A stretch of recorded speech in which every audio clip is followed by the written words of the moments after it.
In elementary school years, I was frequently bullied for being Jewish and was beaten up, but not for being gay because I just wasn't out. I didn't see a conflict beyond the usual biblical condemnation and the stuff in Leviticus and all of that. I understood that was part and parcel of it, but that was also seemed to be part and parcel of the Christian religion, Right. So I didn't see much difference. It's just that Judaism was older, and. During the time that I lived at home with my parents and was struggling, that I did go to minister. And I was a little vague. I didn't say I'm gay, but I said, if he was aware at all, people don't come to you and ask about being gay unless, they think that they are. It's just kind of natural. But I did, and he just said, well, gay people are going to hell.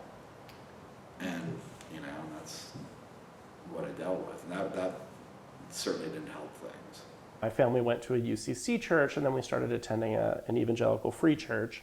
And that's when I started getting confused a little bit. I knew that I was not like most other boys, and I knew that I had attraction to men, and I had some struggles with that. And I remember we were reading a book called I Kissed Dating Goodbye, which is very popular in evangelical Christianity.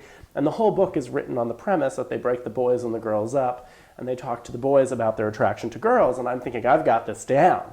I don't have any of these struggles. And then at the very end of the book, there's probably like 10 pages that's like, if you didn't feel like any of this applied to you, but you feel like you're interested in someone of the same sex, well, then we've got a whole other story for you. And so I knew I was in for some trouble. My mom is a minister. My grandmother was a minister. And I grew up in church. They called me, we would call people who grew up in church pew babies, because you lived in the pew. You were there all the time. It was difficult for me for a while, because I knew at an early age that I was different, but I just didn't know how to really tell anybody about what was going on with me. And so I took cover in religion and immersed myself in it to ask God to help me move these feelings that I was having. It was made clear that when you have a relationship, it's between a man and a woman, that there were no same-sex relationships at all. And my father made it clear early on his stand against homosexuality, because he would make comments and derogatory remarks.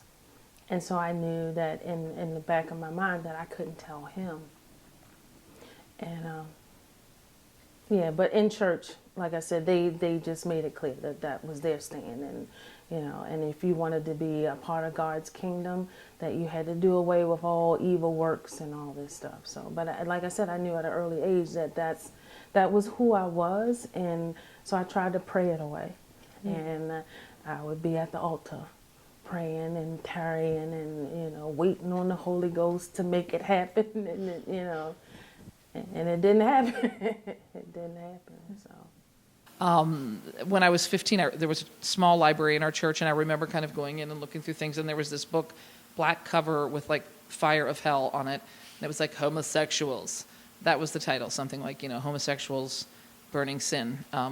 Go there, go to hell, burning homosexuals. But I remember finding that book and just being taken aback, oh, this is something that is definitely bad and definitely not an option.